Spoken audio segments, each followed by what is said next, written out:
for me. It says live. Like it said live for like 20 No, seconds. it was live. It was live. For some reason, mine and Noah's mic were muted, but you were unmuted. So yeah, this guy's just saying, we're live? Wait, we're live? Yeah, that's weird. What the hell? Well, all right, folks. This is take 2 of this same episode here. We're live. Mike moved into a new apartment, and his Wi-Fi is rough. Yeah, it's rough at the moment. But this is episode 8 of the Unathletic Podcast. Dude, I hate the vertical. Can I say that? I don't.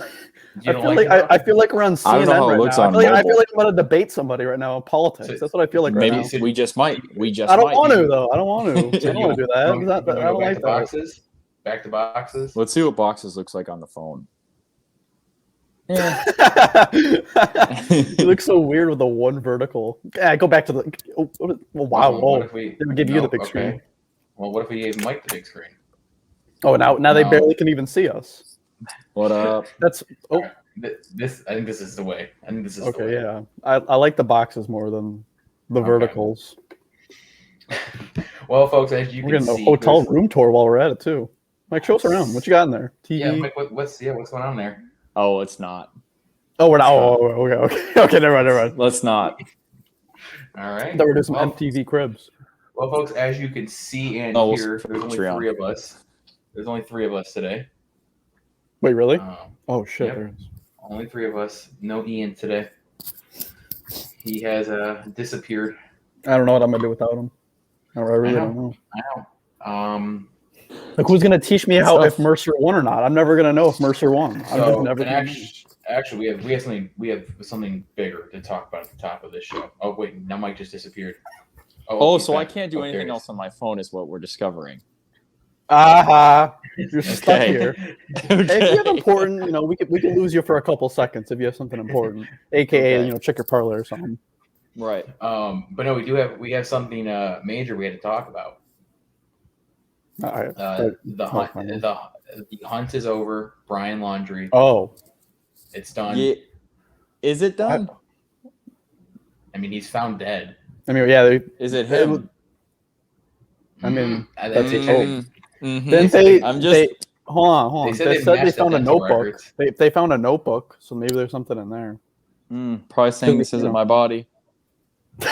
Yeah, this is not right. Yeah, no. We got fucking Mr. Conspiracy Theory over here. I'm just saying, dude. I'm just saying. Like the parents randomly come and say, "No, that's you're right there. They definitely do. They definitely know he was the whole time. You're definitely right there. Like, wait, yeah, they just show up to the one spot and it takes them like 20 minutes when it took the FBI and everybody like 3 weeks just to figure it out. It took the parents planning it overnight. Hours. Yeah. Well, that crocodile definitely ate that motherfucker. Good. I wish he was alive though, just to get for the family, get some justice. But that's I would have liked to know. Like, I wish we would have been able to hear like what happened. I'm sure that's what the parents wanted to know for. What was her name? Gabby? Gabby. Yeah, for Gabby's parents. That's probably, that sucks for them. That's horrible. Yeah. Horrific. Yes. Just horrible. Well, let's see. What else Noah, did you do anything fun this past week? I'm trying to think. It was my grandpa's birthday. Okay. Happy birthday, Grandpa Haynes. Yep, thank you. Yep. Happy birthday. Yep. And it was pretty boring. Football was boring too. Nothing really much happened. Pretty boring week there. Mike, I know we could talk about a few things here. Yeah, we watched Dune. We watched Dune this weekend. Went to see Dune. I was gonna watch it. I forgot. You should. Yeah, it's on HBO Max, so I can watch it. Yeah, but you shouldn't watch it there. Why? Correct.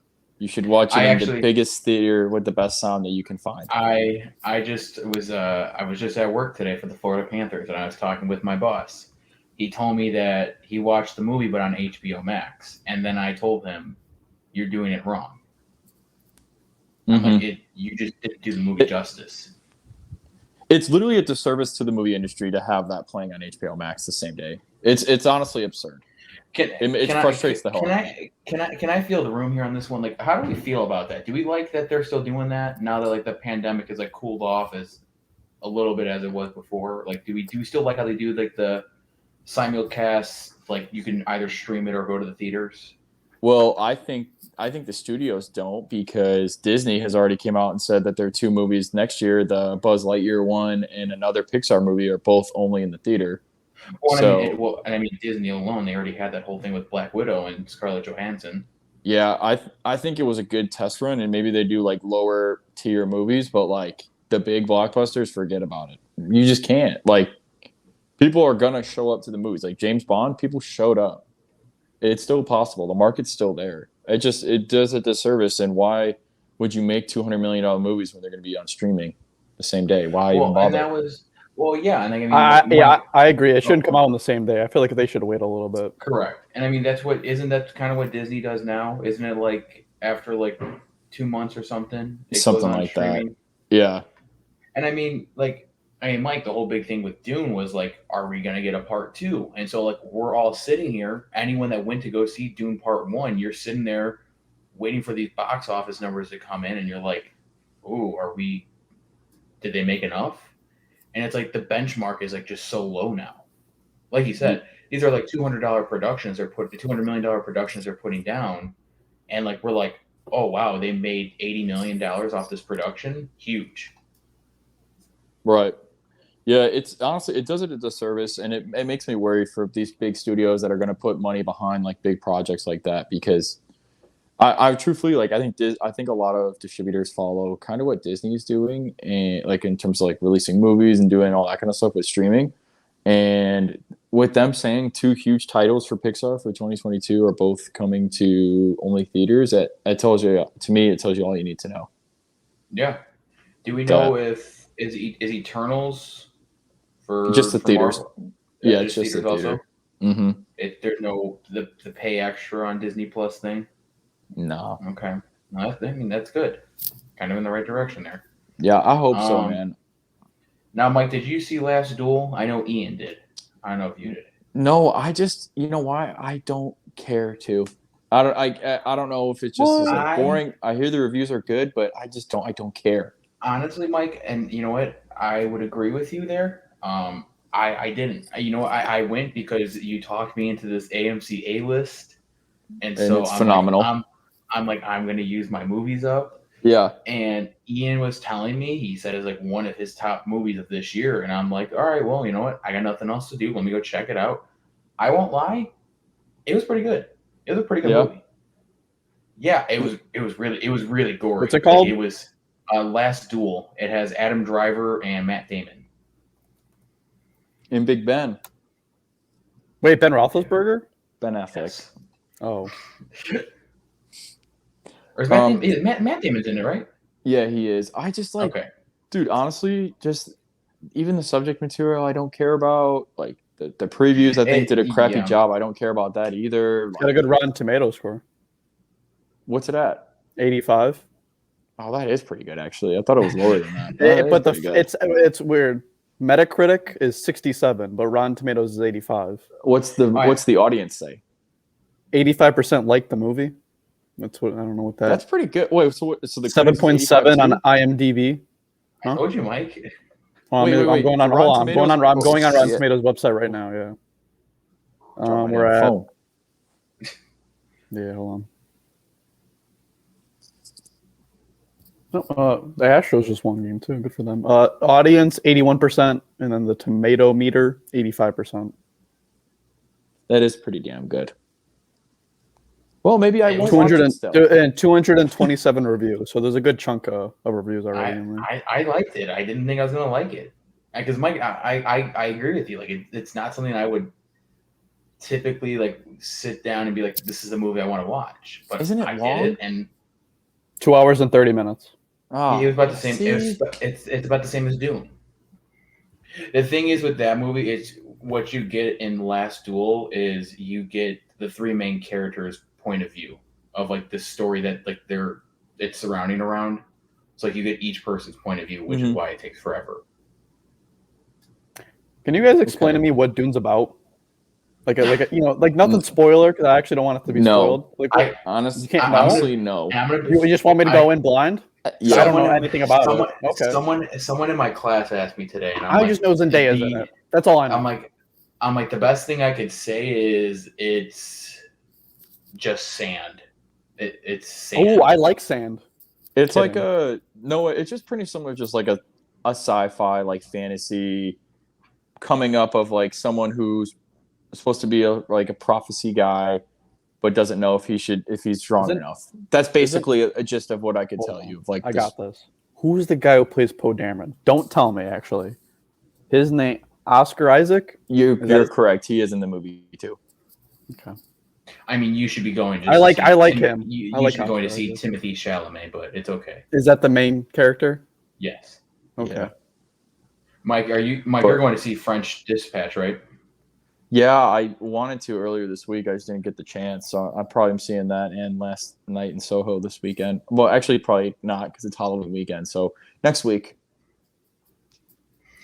Yes, I will be attending. You're not going to the movies with your Dog the Bounty Hunter costume on? We're not doing that? Oh, yeah. Well, I got two. Yeah, how are those both coming together? Are they finished? Do we have everything now? So Ted's done. Ted's sweater comes in tomorrow. I have everything else for that. I just bought a clipboard with like a little dry erase marker on it so I can like write shots ? Like on the card or on the clipboard at the party. Okay. And then Dog the Bounty Hunter, I'm getting my friend's motorcycle jacket tomorrow. And then I just need black like pants, like black cargo baggy pants. And that's the only thing I'm missing. Like I have a wife beater shirt, I have a belt buckle, like I got the crappy vapor sunglasses, like in the mullet. So I'm just missing some pants. Okay. Not bad. My brother's having a Halloween party, and I think I'm gonna go Buzz Lightyear in honor of the new Buzz Lightyear movie. Wait, Nate's having a Halloween party? Well, it's not a Halloween. It's for his birthday, but he's doing costumes. Yeah, when is it? It's not on his birthday. It's the 13th. It's like a Friday. Okay. Yeah, because this dude was asking Darcy what Halloween plans were. I'm like, I thought you had a Halloween party last time. Yeah, it's for Halloween and his birthday. It's a morph. It's it's like 90s and early 2000s. So like Toy Story came out then. So I'm going Buzz. What's our general takeaway on that one? Are we excited? I'm excited for it. I like Toy Story. I really like Toy Story. So yeah. Yeah, it looks serious. It does. It looks serious. Buzz Lightyear all serious and shit. Was anyone else surprised to see he has hair? Yeah, I thought he was bald. Yeah, I don't know. I feel like he should be bald. Crazy. Maybe he gets bald through the duration of the movie. Yeah, this is his younger days. This is a heyday. You think this? I feel like it's just Andy's imagination at the end. That's probably what it's gonna be. That's what I'm guessing. Well, because Toy Story 1, or maybe it's 1 or 2, like where it's like the movie starts as Buzz's like mission, right? Yeah, like one of the movies. Yeah, like Zorg. Yeah. I think it was the second one. Yeah, those movies are all so good. I love them all four of them. There's none of them I don't dislike. Didn't we do a movie draft? Didn't we do that before on the first time around? Oh, I feel like it was didn't we do like a Disney movie? I thought we did this. I feel like we went through and I feel like we definitely talked about Toy Story at one point on this podcast. I hope we did. I remember one. You remember working at the Rec and we did a Disney movie draft that took us like 3 hours? I do. Or not the draft, it was the March Madness. Yeah. Oh yeah. We did like 7 different brackets, and it'd be like man, there was some many good times at that place. It was like the entire duration of our work shift. How did we? What were we supposed to be doing? We took it so serious too. We get into full-fledged arguments. What the fuck What do you mean Lion King is worse? Come on. Wait, Mike, I think you were working. Mike, were you there when we bought 2 heart-shaped pizzas on Valentine's Day? Was that you that was working that day? That sounds familiar. I remember that, yeah. I remember that. I think it was like the Lonely Hearts Club that day. We're like, we'll get 2 pizzas. Fucking tough. No, but I remember doing there was a couple month period where I was just doing draft or like March Madness brackets for everything. Yeah. We did like Nickelodeon shows and like TV shows. Why that's what March is all about. Where were we supposed to be going? I don't know. Make a brackets? I don't know. I was actually gonna say, should we do that? Like, should we do a bracket on here? I know you guys gotta did wait till March. Gotta wait till March. I feel like it's sacrilegious if you did it any other month. Right, that's fair. No, that's fair. Like a January bracket. Like, we spent 15 minutes on us. Should we get into sports? Let's do it. All right, Mike. What do we got for the NBA? Man, I actually wish I could have my computer open because I had my notes. But because if I go to you guys can't see me anymore, right? Can you still hear me? It's fine. No, go to your notes are more important. Get the notes. We can hear you. That's fine. Perfect. Okay. So I would be, it'd be kind of sacrilegious of me not to start with the 4-0 Chicago Bulls, right? 100%. Absolutely incredible.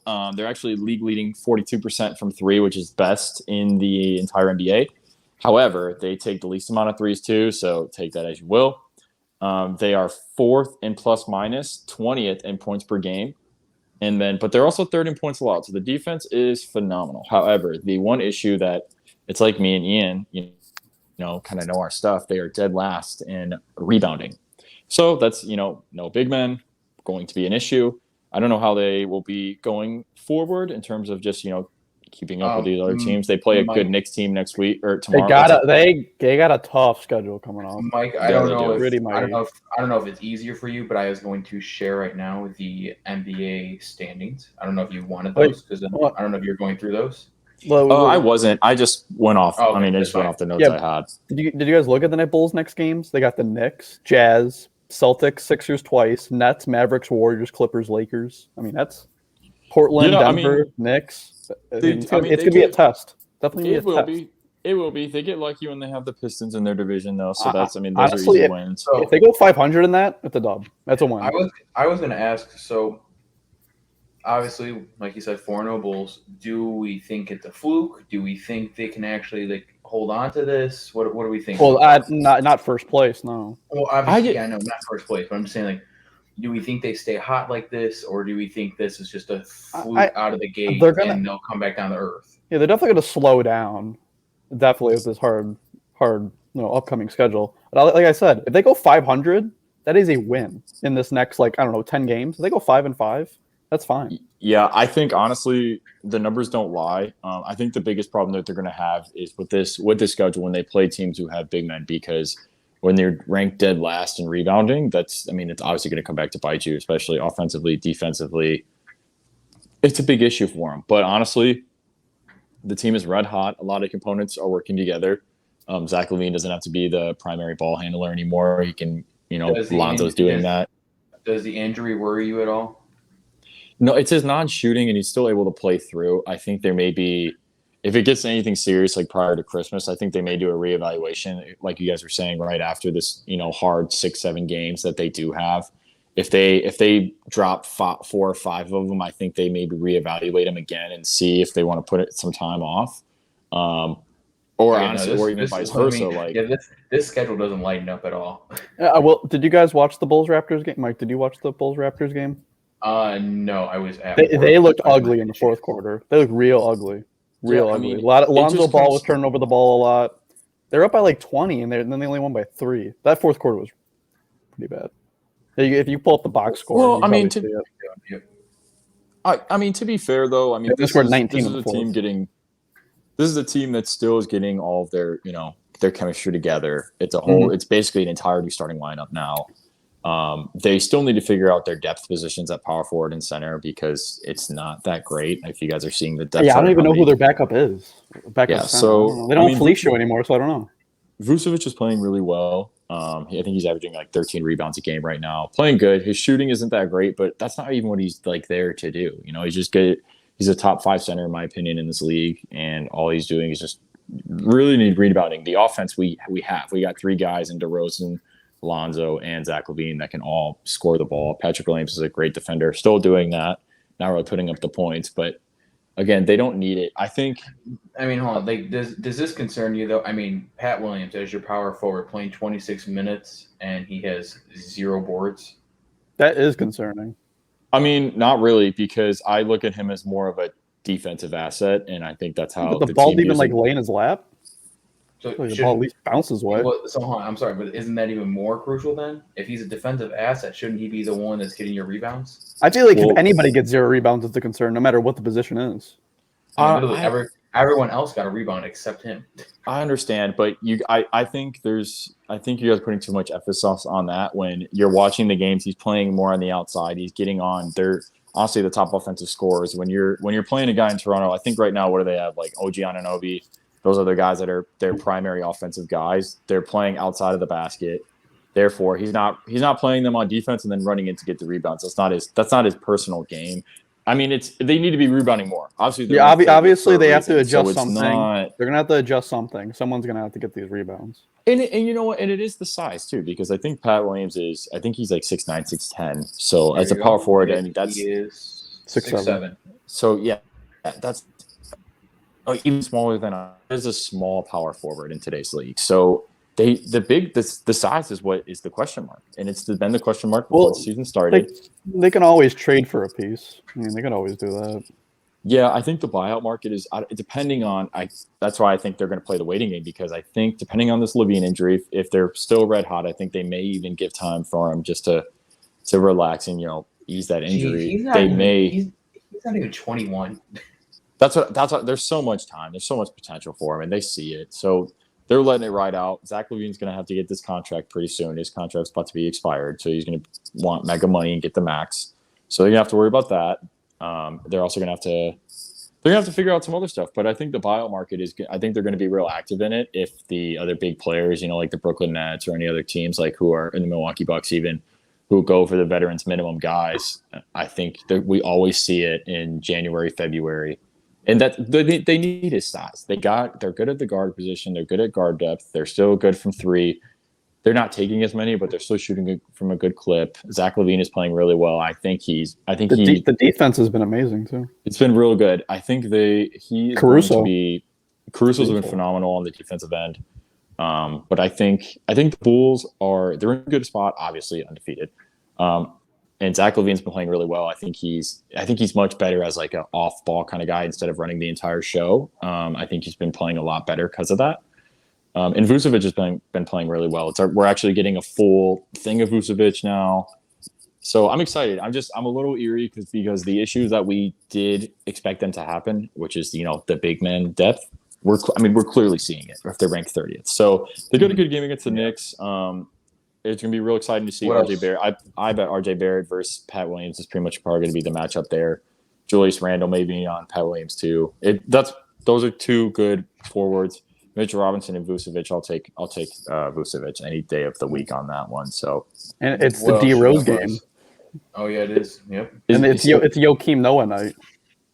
It is Joakim Noah night. So that's pretty exciting. I think that's pretty much what I have on the Bulls right now. I mean, it's the same thing we had talked about before, but it's just the fact that they're 4-0 they're getting a lot of eyes on them. First time they've been 4-0, I think, since like the 96-97 era. So they're a fun team to watch. They are fun. I'm pretty sure this is Zach LaVine's like longest win streak in the NBA, like ever. I don't think he's ever had this long of a winning streak. It wouldn't surprise me. I mean, yeah, he was on the Timberwolves before. Yeah. Pretty sure that's it. Mike, what else do you got for us? Yeah, so I just a couple quick things. So then the Golden State Warriors are also 4-0, and this is despite Steph Curry playing kind of just not to his standard. I mean, he's shooting 43% from the field, still over 40% from three, which is just absolutely absurd. And like we say that this is bad numbers for Curry, but he's still averaging like 29, 8, and 6. So he's still playing. He's still playing really well. That Bielitsa piece is shown to be very, very good for them. They still have Wiseman and Kuminga to still get worked back into the rotation, as well as the obvious Klay Thompson. So they're going to be. I think do we have a timeline yet? Do we know when Klay's back? I think Christmas. Christmas. Yeah, I think around Christmas time. I think a lot of these teams are. I think they're just riding the wave, and I think especially like if the Warriors are doing really well and they're still in like a top 3 of the West, I don't think they're rushing back. But I think if they're around like that 7-8 seed, by that time comes around, I think Klay is going to be urging to get back. And then I think he's going to want to get in and try to boost them up. But I don't know. Like Jordan Poole's been a nice player and replacement. They have guys that know exactly what their roles are and they're playing them perfectly. The one thing I really was just going to say is like the NBA's parity right now is more than ever. I mean, with a lot of the rule changes of less tacky calls on pump fakes and jumping into contacts. James Harden's been complaining about that. Obviously, I know they have obviously some very good talent here. How much do you credit Steve Kerr? Because, like you said, Mike, you got everyone right now playing their role perfectly. Right. Golden State's like, how much are you crediting Steve Kerr for that? It's tough not to. I mean, I wouldn't put him as high as, say, like a coach of the year just yet, but like, I mean, it's only 4 games, so we still got a long way to go. But obviously, yeah. So, but I think for me, a lot of these guys that are playing, like they've played with before, so it's not like these guys are all really coming in and just like they're trying to get the chemistry together. They obviously have that, and I think what's really going to be interesting is to see how. I mean, Kuminga's going to be hopefully getting good minutes, maybe not starting for him just yet. Wiseman better be starting for them. So it's going to be a real testament to see how he adjusts these lineups when these guys get in, because, I mean, you're going to have to play him. And Wiggins is playing really well for him, and he's been doing exactly what he needs to, which is great because – oh, go ahead. Sorry, keep going. I was just going to say he just was known to be like a cancer for a lot of teams, and I think he's just kind of putting that aside. Obviously, the whole vaccine thing had came and went for him, and he's kind of just focusing on basketball, which is, you know, what the team and the city loves. So – I'm really excited to watch them. They've definitely been playing. I mean, they're playing better than the Bulls. I don't have them ranked as high in like a power rankings just yet because I think their schedule strength has not been that great. Granted, they did beat the Lakers, their game 1, and then I think they played another team. So it was pretty close, but I don't think they played anybody too. So it's tough because like, what's up? Oh, go ahead. No. I was just gonna kind of piggy off my question about Kerr and kind of even just put it in general for like the Bulls too. Like even like, just like the whole coach thing. Like Billy Donovan. Like, is that a lot more of the players just because they've now got good talent, or is Billy Donovan getting the right message across to them? Well, so I think for Billy Donovan, it's a different story because they right, and that's going to be an easy win as they don't have one yet. So the Pistons are a team. With no Cade yet, they're awful. Let's just call it what it is. Toronto's also awful, but that was a close game, and they almost made a comeback, but they should have blown them out. It was awful. They've had an easier schedule, but that being said, like you guys, this is really when it has to prove and show when Billy Donovan has to put these lineups out when you are playing against all-stars. You're playing against all these top guys. You get Julius Randle tomorrow. I'm excited to see what kind of adjustments they do make on him because the guard depth of the Knicks is really good. They got a lot of good ball players over there, so I'm really excited. There's a couple little quick things I wanted to get on. I'm so tired of hearing this James Harden is washed narrative now. I don't know if you guys have been hearing it, that he's just not the same player anymore. Yeah. It's just the bottom line is he's making an adjustment to basically he has to restructure his entire game. I mean, the Nets are 2-2. If you're looking at it, you're like, well, this team should be in first place. Like, why with KD and Harden? But at the same time, like, he's basically having to restructure his entire game. Like, he is getting the least amount of free throws he's ever had in his entire career right now because he's used to the hooking of the left arm or hooking of an arm where you're driving to the basket, the pump fake from 3 and leading into the contact and getting the shots from mid-range and from 3. He'd average like 8 or 9 free throws a game. And that's why his scoring was up to like 26, 27 all the time. He was known as this proficient scorer. His career average right here was he was going 7 of 8 on free throws. Yeah, and career average. When you're getting basically maybe half those, and you should have all this pressure to still be this team. Obviously, right? They traded the future for you, and you don't have this Kyrie controversy. Is as much as they say it's not any interference in the locker room, it is. It is. So just like the Ben Simmons, it's everything off the court. It is. So, but I'm just when you have to restructure and like how you've played and how if you've strived, you've won an MVP. Like you've strived in one way of playing for eight years or so, and now you're being asked to on the fly, right? Like no real warning, no like on the fly asking to change your game. And if anybody were to look at like his numbers as a whole, they'd be like, he's still a good player, but he's not the MVP caliber numbers yet. It will come in due time. He's too good of a talent not to. But I wouldn't be too worried on the Brooklyn Nets just yet. I think they obviously still need a center. I think there'll be another team in the market for a big man once the buyout market comes. But I hate the James Harden thing. Try to avoid Mike rubbing. Got it. Okay. Mike rubbing on the shirt is gone. Okay, we'll see if that helps out a little bit.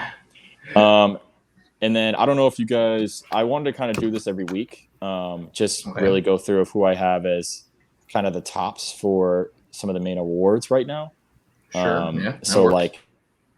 So most improved player, I have Miles Bridges as number 1. Been playing phenomenal for the Hornets, averaging over 20 a game. He had like 31 today. Fantastic. He's been playing great. He's been really nailing 3-pointers and finishing at the rim. That team is such a fun young team to watch, especially LaMelo and his game. It's incredible. I can't wait for Cade to come because he plays just like him. We got Miles Bridges shooting currently 52.9%, 35.7% from three, 94.1 free throw percentage. What's he averaging? 25 points. Averaging 8.5 rebounds. He was like the Eastern Player of the Week too. Eastern Conference Player of the Week. Small sample size for sure, but that's who I have leading in that. 6-man, I have Mr. Tyler Hero. I think averaging over 20 a game coming off the bench because Duncan Robinson gets the starting spot. Defensive Player of the Year, I have my man Mr. Anthony Davis, average about half steal a game and 3 blocks. I don't know how many he had tonight, but going into the game, I had him as the top Defensive Player of the Year. And the MVP has to be John Morant so far, averaging 35 points and 8 assists. God, he's averaging 35. See, I haven't watched Grizzlies games because why would I? But 35? Been playing. There you go. Right playing here. Incredible. So it's again very, very small sample size, and maybe we go back and laugh at these on a week-to-week basis, but that's just who I have as of right now. But that's all I had for NBA. Okay. Yeah, I don't think I had much of anything else.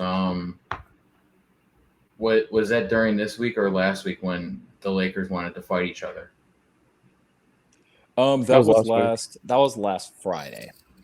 Oh, yeah. But I don't take too much stock in that, honestly. I mean, there's a lot of old veterans on that team. They're gonna get pissed off. Yeah. It happens. I don't know. Too much egos. A lot of egos on that LA team. It's only 4, like we said. It's only 4 games. Yeah. We'll figure it out. I'm not worried about the Lakers. From my front here, happy Toronto was able to get the win tonight. Scotty Barnes has had up and down games. I'd say he's been looking more up. I would say a little bit more. Had a good dunk today. Yeah. Noah Suns. Devin Booker his 3-point shooting's been pretty rough. Chris Paul's been doing fine. I really like Mikal Bridges. Mikal Bridges probably been probably the best player in the Suns right now by far. Shamit's been all right. They're still working out on the bench rotations with all these new pieces. So it's only 4 games in. Like we said, low sample size. JaVale McGee's been playing all right, but I miss Dario Saric. Crowder's been a little rough. Okay. I still think they'll be a great team. All right. Well, on that note, we will flip it over to some World Series. Oh, some World Series time. Yeah. Well, when recording this game ended about 20 minutes ago. Braves against the Astros World Series. We got a tie. I will say both games have not been good. There's been no drama. What do you mean no drama? Charlie Morton broke his leg and then still threw on it. That's true. Is that drama? That's pretty big. Pretty okay. Well, yeah. So I guess we could start. I don't know if you last throwing absolute heaters on a broken leg. I'd say that's pretty big. Well, I'm talking about in the there's no close games. I mean, I've been sweating the game out, just nervous of who's gonna win. But we talked about before. Charlie Morton. We talked about Charlie Morton, broken fibula. Fractured fibula. So I don't know, right foot, left foot. That's a big hit. I was going to say both top pitchers on both teams are out. That's Morton a big and McCullers. And honestly, the fact that Atlanta is here still just amazes me after all the adversity they had gone through this year. It's just all the injuries, and they weren't even looking like a playoff team at one point at this year. You make these subtle moves at the deadline. You're like, will they really make a difference? Well, Jorge Soler opened up the World Series with the banger right off the bat. Yeah, they remind me a lot of the 2019 Washington Nationals. Yeah. No expectations, barely got in at the end of the season. The Braves only had 88 wins. Washington probably, I think, only had 90. They were a wild card team. That sounds right around accurate. Yeah. Like you said, the mid-season pickups have been the reason why they gotten this so far. Eddie Rosario, who was the NLCS MVP, has been the hottest hitter on the planet. Mm-hmm. Adam Duvall, who hit a homer in Game 1, which helped them win the game. Jorge Soler, who had the first leadoff World Series homer in ever, which I found that fascinating. I feel like somebody did it before. There's been over 100 years of World Series. You would have thought, right? Yeah, there's been over 100 at-bats in the beginning of the World Series. I thought somebody would have done it. Bullpen's still doing great. Minter? Yep. That guy's been shoving it. Runners on base. He's great when they throw him in there. And then Ozzie Albies been all right. He got us some tacos, so we can root for him on that. Thanks for the free tacos. I know everyone's going to go into Taco Bell because of that. Mike, did you claim your free taco? No, I don't know when they do that. I don't think they do that. They do it at the end. I think it's after. Okay. Yeah, it's after. Okay. And probably the biggest is Jock Peterson. Jocktober, stud. Yeah. I can't believe the Cubs gave him up for a bag of chips. I feel like you should give him for a little bit more. Because he's literally, if you want to compete in the playoffs, you want him on your team. Literally last year, the Dodgers won it, and he was on the team. He made an impact. So wherever he goes, they're just winning at involves. Give me the Astros. I like I have the Astros winning too, but you gotta appreciate what the Braves have been doing. It's pretty amazing. I like the Braves. Let's just chomp on. Okay. So to Game 1, like we said, Duvall, Soler. It was the midseason pickups that helped them win that game. Morton, tough. Frander Valdez looked pretty rough. Gave up like 4 runs in the first 2 innings. And then Game 2 happened today. And I'm not sure how to pronounce the guy's name. Jose Urquidy? Oh, yeah. Shoved 7 strikeouts, 5 innings. Did a great job holding it down. Astros, Altuve and Bregman have been struggling a lot this World Series. And they both thought Altuve finally hit his homer, spark it up. Because I think however far Altuve goes, how far the Astros go, they need Altuve to be Altuve in order to win. Brantley's hitting .556 in that World Series right now. He's got like 7 hits and like 11 at-bats, 12 at-bats. Bregman's still hitless. I'm worried about him. He's got to start heating it up. Correa's only hitting a $143. Kyle Tucker hitting .429.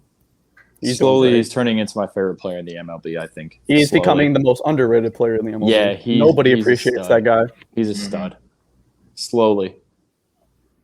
Yeah, Max Fried had a rough game. 6 earned runs. And losing Charlie Bourne's really going to hurt. Because the Braves have been running this 3-man rotation the entire playoffs. They've just been flipping Morton, Fried, and then Ian Anderson. Now, I don't know who they're going to put in after. I don't know what they're going to do with their 4th option. That worries me a lot. Besides with the Astros have rotation depth. They have some sort. They got the Urquidy guy, whatever. I don't know how to pronounce his name. My bad. But he did great. Let's see, hon. This was like his second game in the playoffs. According to the depth chart, yeah, it's Max Fried, Ian Anderson, Drew Smyly. Yeah, Drew Smyly's not great. That's not great. But he's gonna have to pitch. He's gonna have to. You're gonna have bullpen days. But yeah, I can't. It's hard for me to count out the Braves because they made it this far. They've made it this far for a reason. The bullpen's been amazing. Yeah. That's the reason why they're here. Is the bullpen. So if the bullpen keeps performing like this, then. What did I see today? I saw while I was at work, so I didn't get a chance to look at it. What did I see about Acuna?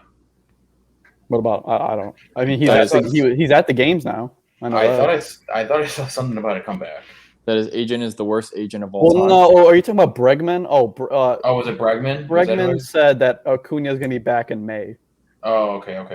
But he won't. There's no way he plays this year. He got a torn ACL. I was about to say. I'm like. Yeah, well, they're making jokes all like Bregman's an insider and he's going to be an insider after. I wouldn't be surprised if his agent's an Astros fan. What a terrible contract. For who? Acuna. That was a bad one at the time. Horrible contract. Well, Mike, let's just be honest here. Let's just say how it is too. Just about every agent that does business with the White Sox should be fired. Well, yeah, Eloy and Luis are only making what? That's what I mean. Not much. Only a couple mil. I know it's a lot, but now listen, how good they are. At the time, the Tim Anderson deal was good. I forgot how many years they give him. Well, Tim got I think 6 or 25 over 6, and then I think it goes to 35 over 8 or something, or 40 over 8. which at the time it made sense because he was. That his rookie year he wasn't really anything. No. They weren't expecting to be as good, like one of the best hitters in the league. Correct. But like Acuna was like Acuna's been Acuna's been Acuna. People have known about him since his rookie year. Right. Yes, and I mean he's locked. He's kind of like Juan Soto. Him and Juan Soto are pretty. I mean, Juan Soto's going to get the bag this year. He's going to get like 300 something million. He's going to get hella money. Yeah. He deserves it. One of the best young players in the league. What's Acuna on? Is it 10 years 100 mil or is it 8 years 100 mil? I think it's only 100 mil. I think it's like 10 for 100. Let me look. He should be near the 300 million range. 8 years 100 million. Yeah, that's absurd. At least 250. Now that is fully guaranteed. Okay. Doesn't matter. I mean, it still should be a lot more. Isn't Tatis' contract like 13 years, $300-something million? He's like, he gets like he's like $500 million. And you can argue Acuna and Tatis are at similar levels here. Those two and Juan Soto, I feel like that's the next three of this generation. Mm-hmm. Yeah, that's the faces. They're definitely, and I think Juan Soto is the best out of all three, in my opinion. Speaking of the Padres, and the crazy part is, I have two of those three on my fantasy team. They're my keepers. Great, so you're in a good spot there. Which one? You have Soto and Tatis. Soto and Tatis. Yeah, I think Soto is going to be he might be the best player in the league in the next coming years. Those two were my 19th and 20th round selections. Okay. Oh, mm-hmm. Okay, I feel like Soto should be earlier. Okay, but game 2 today, the World Series. Wait, Mike, what did you have? You were saying something. Speaking about the Padres, they just got somebody yesterday. They didn't get anybody. They didn't get anyone. They brought somebody. We're going to talk about what's up with the World Series first. All right, fine. Go finish. Yeah, well, game 2, boring again. Neither did, like I said, both these games are boring. Astros got off to an early lead, 5-1 lead. I didn't really watch the end of it, but a bunch of dribbler hits for the Astros, like they do. Keep hitting. Sometimes they don't have to hit bombs to win. That's why they're so good. Pretty boring game, I'm not gonna lie. Both these games have been. Who cares? So let's talk about Ozzie Guillen. I feel like everybody wants to talk about Ozzie Guillen. So Mike, so he's not going yet. You just got an interview. He's going. I don't want it to happen because I love Ozzie and I love him with Chuck. You know, Chuck, who was a friend of the podcast, Chuck. Yeah, they're the best. I'm telling you, I am by far. I am working. I am going to work to get Chuck back on so we can do a recap of the season. Okay, beautiful. He is a friend of the podcast, so I would love to. Do we talk with him about the Ozzie? What if Ozzie gets? But if I'm the Padres, I do everything in my power to get Ozzie Guillen in that dugout. Again, this is kind of, I don't remember if I can't remember if I talked about it on the podcast or not. But again, when I was listening to the Red Line Radio, and Ozzie was on it, he literally said the exact thing of, yeah, if you're the Padres or the Mets right now, you need to hire a manager that has experience and can actually manage this team. This isn't the time where you bring in. Basically, he's talking about himself. Yes, you need to hire someone who knows how to do their job. What a bozo! I think you get millions paid to say some shit like that. Well, no. Hold on. Well, his point being is, don't bring in a Rick Renteria. Yeah. Don't bring in your. Don't promote your bench coach. Like no, that's what the Cardinals. That's what the Cardinals did. Correct, and I think it's gonna probably end up not great. I liked Mike. I don't know why they got rid of him. I don't know. I don't understand that. I think the Padres could try and get him too. I think he's a good pickup. I was gonna say, if Ozzie doesn't work out great in the interview process, I could definitely see Mike with Schilt. Schilt. I could see him going. I could see him going there. Yeah, no, but I think if I was the Padres, I'd rather have Ozzie because I'm pretty sure Ozzie and Manny Machado are pretty good friends. So you got that connection between. If you have connection with the players, you just play well on the field. The thing is, and here's the thing, and I know we were talking about it off air. I'm sure Ozzie wants to get back in, but I mean, he's publicly stated about how he's different than from where he was years ago. He probably doesn't have the drive. I feel that's what it is. Well, that's what he said. He said he's more of a family guy now. He's like, I don't really know if I want to be on the road away from my family all that much. And he's like, because you're San Diego is pretty far. Correct. That's the big thing too. That is the big. They will definitely pay a lot for him. Yeah, money talks. Oh, you till you're blue in the face. Money talks. 100%. I would pay him a lot. I'd pay him some good amount of money to have him manage my team. Now, okay, well, fine. Here we go. Now we revisit this. If Ozzie comes back, are you upset that the Sox didn't bring him back last year? No. Are you still happy with Tony? Yeah, I'm fine with Tony. Yeah. Mike, how do you feel? I want Lance Lynn out of that organization. That's not the question. I don't. That's care. not the question. The question is care. Tony. I think Tony's a better manager. That's just my opinion. Yeah, that's not what bothers me about this White Sox team. It's not him. It's Lance Lynn. What is wrong with Lance? Okay, What's right with him? We can talk about the White Sox too. The bringer of rain, aka Josh Donaldson, got some beef with White Sox Twitter. You guys see that? Josh Donaldson got in beef with somebody on the White Sox talk, whatever. No, I didn't see that. Yeah, I'll pull it up. Can you pull it up, Mike? I don't know. Can you send it to me? Yeah, I can send it to you. Mm-hmm. Well, Ian sent it. I'll just save that right there. Oh, so basically, that here. It's in the if you go in there. I was making a banner. Some White Sox. It was like a fan just tweeted that the White Sox won 13-3 against the Twins one day, and then Josh Donaldson said, "Your team played 4 more games than ours. Congrats to the White Sox fan." He's not wrong. He's not wrong, but that doesn't make any sense. Oh boy, that doesn't make. What do you any mean? Sense. Like, is that like shit talking? Because if it is, it doesn't. What does that mean? Like, it is. It's like you're saying how much better your team actually is, but you didn't do that much more than we did. Well, the Twins have never won a playoff game in the past 20 years, so I don't know why he's talking. Right.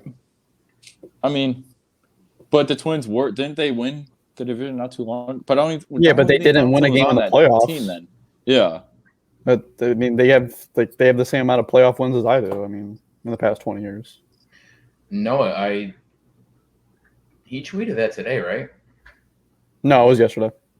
Oh, never mind. I see it. I just found it. Here we go. Mm-hmm. Here it is. Let's see. Share screen.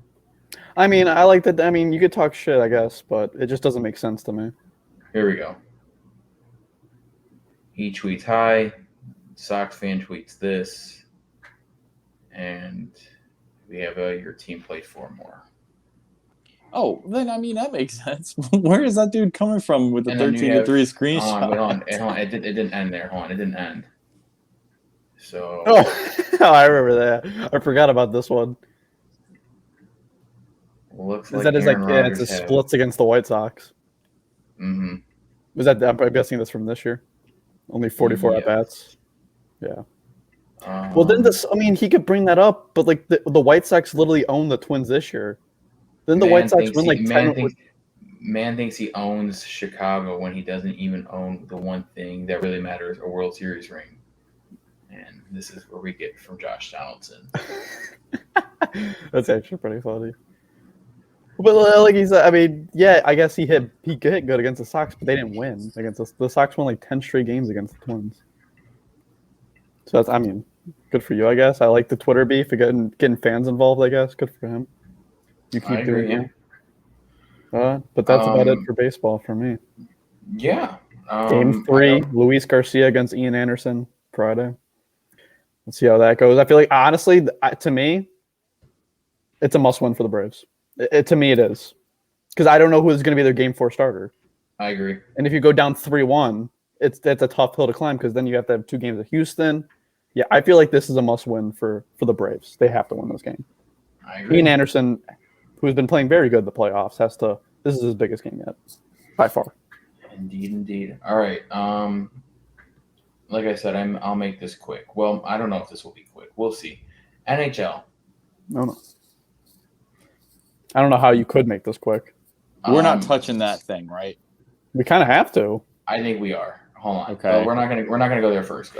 Let's just say the first few things here. 1, the Florida Panthers are unbeatable. Yeah, they're the best team in hockey. Yeah, definitely. 7-0. They look phenomenal. Literally everyone at work is just like, this has to end at some point, right? They have to lose. Yeah, that's what the Coyotes fans are saying. At some point, we have to win. That's what the Coyotes fans are saying. That's the same. I think that's the same as Blackhawks fans. Right? Yeah, I was gonna say Blackhawks. I think for Blackhawks fans, are worried about more than just winning. Well, okay, and then before we get to there, my team Toronto, this has been rough.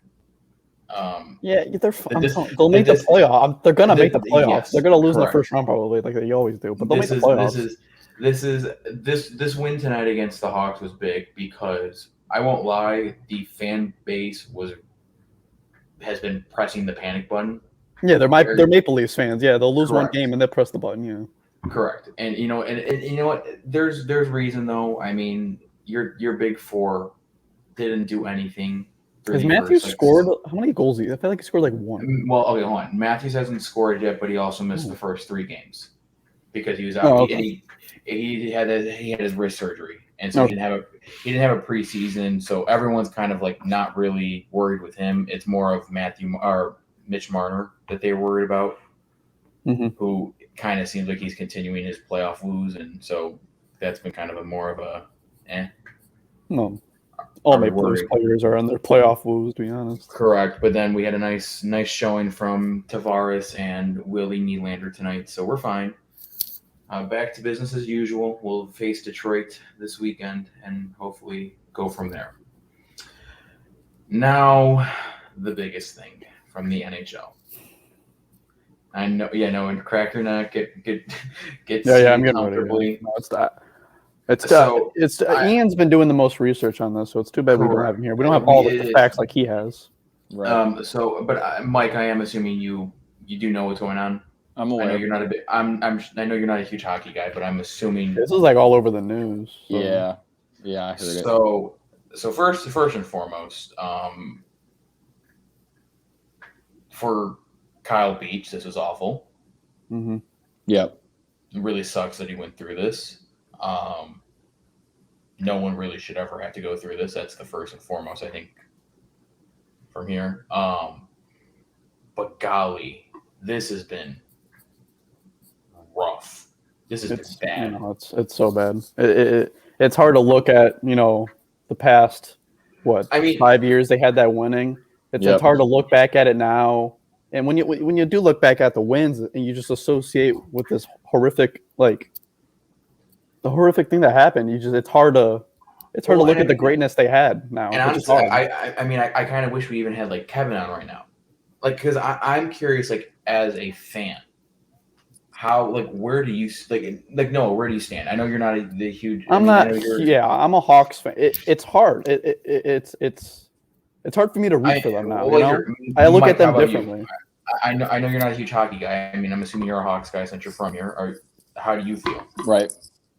I mean, for me, it just I think you clean house with everyone that had ever been associated with them at all. I think that's step one. Yeah, I think they've already started that. Well, yeah, can I read you a quote here? You talking about the coaches, or that one thing the coach said? Because you got to get him out too. No. He just sucks. I have a different quote, and I'm going to read it to you guys, and I'm not going to say who it's from till the very end. Stan and Al.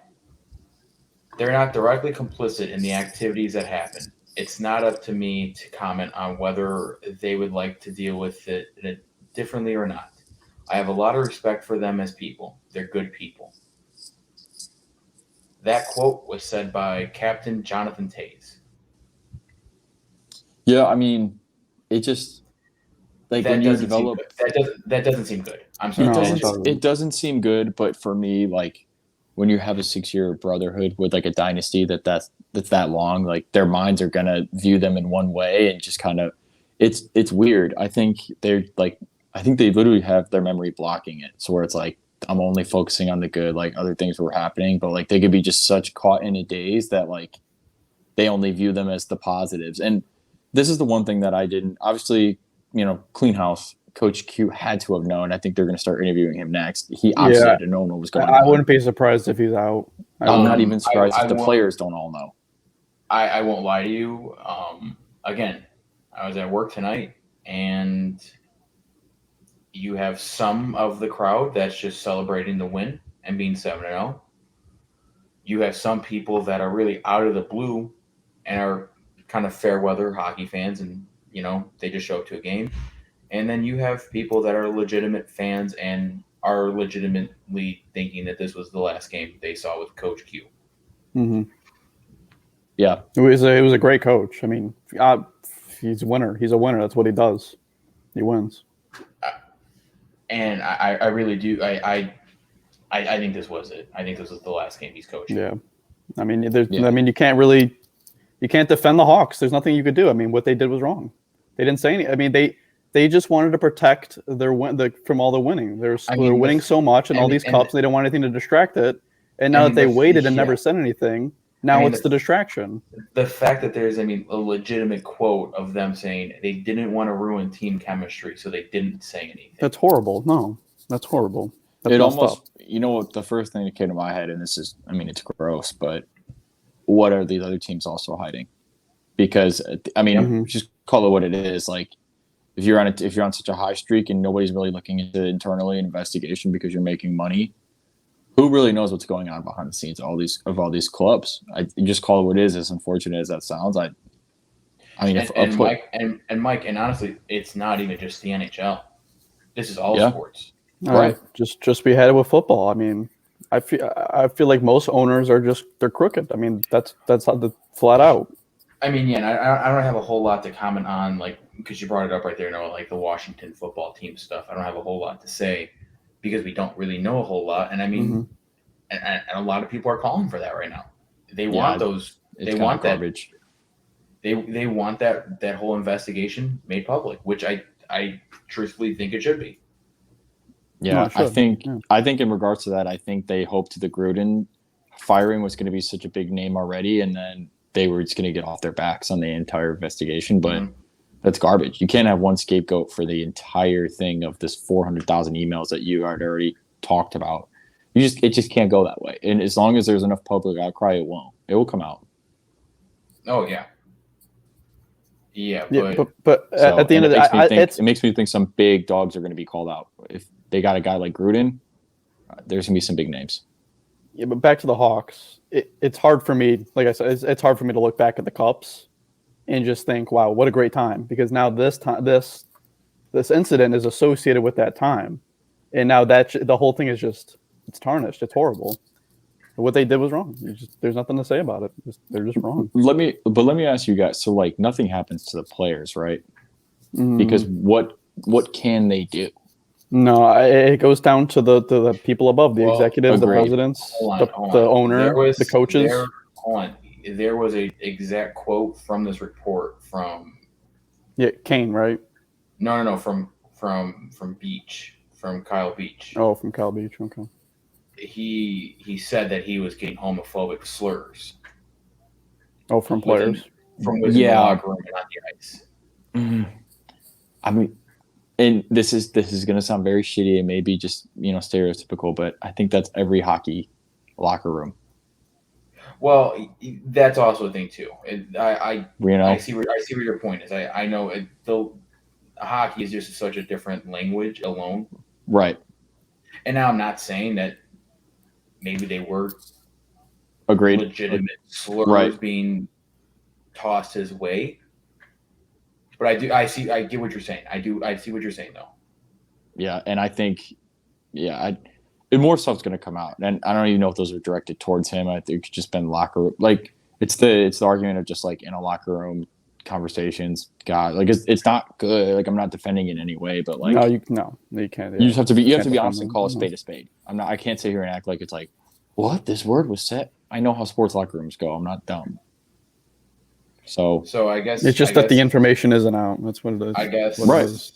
I guess Taze also made a note that he knew about the assault a year after it happened, but also kept quiet. Yeah, so he has to blame there too. He has to have some blame to there too. I mean, I'm sure Kane knew about it, even though he says he doesn't. I mean, Mark Lazarus tweeted, "I get Taze and Kane wanting to be loyal to people who played a big role in their lives and careers, and with them and with whom they've had meaningful friendships and business relations with. But heaping praise on Bowman and McIsaac right now is not a great look." No, you can't. Yeah. At this time, you don't say, "Wow, he was a great guy." I mean, it goes from what I'm seeing, he's not. It goes back to, and this isn't. I mean, it's long ago, but it's not that long ago. We just saw this scandal happen with Penn State University, and we saw a legendary coach who unfortunately passed, like in the midst of all this happening. But Pitino was in the exact same thing. Was Hall of Fame coach, all this, and people looked at him and said that he got praise from a lot of players even afterwards, and a lot of people, pundits, called him like one of the greatest coaches ever. But you're gonna act like you didn't know, and you still like, if you can separate that from like knowing and all this, like your legacy's tarnished. And I think if it comes out with, I mean, that was a lot of players. It's two completely different scenarios. It was a lot of different young men, unfortunately, but like, it's possible. It's possible that all that gets not tarnished, because I mean, you can't take away what happened. You won, but like, you can't get any punishment for that. But it just sucks. It's really shitty. Put its bad taste in the mouth of the organization and what else other is going on in other organizations we don't know about. No. I don't know. It sucks, man. Yeah. I mean, we'll obviously wait to hear more information when they do more interviews and things like that come out on it. I mean, yeah, who knows? I mean, tomorrow's the big day. I have a question, and this may be just an ignorant question, but like, why now? Like, did something transpire that like now it's out? I don't know. This could be an ignorant question, so I really don't know. I'm not quite sure. I don't know if there was something that you know what, Mike? I don't know. Yeah. I also couldn't. I mean, it should have been out right away. No, of course, yeah. So I don't. This should have been handled right away. Sort of like, you think there's any sort of NDAs till a certain amount of time? I don't think so. Lawsuits and stuff, like to keep your mouth shut on something until a certain date. Could have been. Like you said, like you guys are saying, corruption and crookedness, like that's what all owners are, pretty much. Yeah, like I just don't know. I just was curious. I didn't know if something was out that was to the public that I didn't know. I wish Ian was here, because Ian did a lot of reading on it. It's hard. Honestly, it's hard for me to read it. It's just disgusting. It really sucks. It really just does. knowing the team I grew up rooting for was going on this. I'm sure all the players knew behind the scenes. Yeah, it's hard. Well, okay, so I'm trying to, on the whim here, So back in, okay, so it was May of this year, Brad Aldridge, the video coach, he was accused of sexual assault by two unnamed players. So he was being sued. Mm-hmm. And so I believe it was someone from college. It was like Michigan. Yes. This was like a couple of years after the first incident with the Hawks. So if they would have said something, the second person would have been assaulted, which makes it even worse, because they could have stopped another assault from happening, and they just didn't say anything. So it makes it even worse. So yes, the incident happened during the 2010 Stanley Cup run. It happened during the Western Conference Final Series before the team beat the Flyers in 6 games. Wait, I'm sorry. It happened during the Western Conference Finals, and also before the team beat the Flyers in 6 games in the Cup final. Mm-hmm. Yeah, horrible. And I believe the other one was a college. Do we know why he got released? Was it because of this incident, and they released him without saying why? Is this what it is? I mean, if that's like, what the fuck? That's horrible. Yeah, I think honestly, like I just feel like I don't want to make assumptions. I don't really know too much about it else, and I'm waiting for more info to come out. Just initial thoughts. It sucks, but I don't know. I mean, it's still ongoing. We'll wait and see. Like you guys said, I wish Ian was on, so we could get more like of an analysis on it and see like what he's heard. Here's a bit more. In mid-June, another story came to light from TSN, which alleged that the Blackhawks top management and front office refused to file a report with the police in relation to the accusations made against Aldridge. Oh, that's disgusting. That's what it is. Yeah. Yeah. Not good. And it's just a dark time, the black mark on hockey, which, you know, sports. It's just life. It's just horrible on life. That's what it is. That's what it is. Yeah. And not good for the hockey scene. That's already dead as it is. Yeah. Mm-hmm. It's being brought back to light, but in a very horrible way. Yep. Well, on that, should we shift gears? I think that's it for hockey, Noah, right? Yeah, I got nothing else. I got nothing else at the time. Well, we have no Ian, but does anyone have college football? Anything? No, Ian literally gives me all the news. So me too. Good game this weekend though. Michigan State. Pretty excited to watch that. Oh, the Illinois Penn State game went to like what 30 overtimes? Oh yeah, 9 overtimes. Yeah, the 9 overtimes, first ever. It's like what? Nobody wanted to win that game, huh? Yeah. Noah, Mercer football this past weekend. I believe that. I think Ian told me they won. It was the 23rd. Yes, they won 45-14 against Wolford. As they should. Wolford. Right. They got to be Wolford. Yeah. Let's see. Let's just college football. Let's just do a quick little search here. I don't know if I watched any games besides the Illinois Penn State game. I barely even watched that. Yeah, I was moving all day Saturday. We have Texas, Baylor. We have, like you said, Michigan State. We have Iowa, Wisconsin. Iowa State did end up winning. Well, I was shocked that they were -7. They ended up winning. They called it right, but Oklahoma State still covered. Another big one. Vegas always knows, Mike. They always know. True. Yeah, but I mean, technically, they didn't cover. What was the score? I think Iowa State won by 4. So they're close. No cigar. We have two other bigger games, I would say. We have Ole Miss versus Auburn. Number 10 Ole Miss against number 18 Auburn, and then we have number 20 Penn State visiting the number 5 Ohio State. Ohio State's going to blow the doors off them. Matchups. Which coach? Who was the coach that was it? Illinois' coach that forgot what team they're playing, or just completely ignored who they were playing? To be honest, I get all my news from another guy on here. I just watch a couple of games. Yeah. I have no. I'm lost in the loop here. I have no basis. I think it was. Oh yes, I'm sorry. It was Penn State's coach. He said he was focused on Illinois despite the team playing Ohio State this week. Yeah, they're gonna get their doors blown off. Yeah, Ohio State. You're saying you think you're gonna play Illinois. Yeah. Ohio State is literally gonna have to play to blowout teams in case the event that Cincinnati only loses one game and then they get in the playoff. That it's relevant resumes now. So the Wake Forest game was like 120 points. Yeah, so it'd be close. The Wake Forest, they had 70 points and like 15 minutes of possession. Yeah. That's holy shit. God. All right, well, I got nothing else. We don't have our college football guy here, so we're lacking here. I won't lie. Right. None of us really can cover this. And I'm not going to sit here and act like we will. I'm not going to fake it. I don't want to fake it. That's not our mojo here. But what we do know is the NFL. We know that fairly well. We do. Week 7. Like I said, what do we got? Let's just throw stuff out there. What do we got? Boring week. Can I say it? I think it was the most boring week. It was. Sunday night game sucked. The Thursday night game sucked. The Monday night game sucked. The games just sucked. I got two takeaways from this weekend. Okay, sure, go ahead. One is that the Browns have the best offensive line in football. Yeah. Because Dearness Johnson had like 140. To me, they solidified it as number 1 for me. I thought it was Dallas for a long time.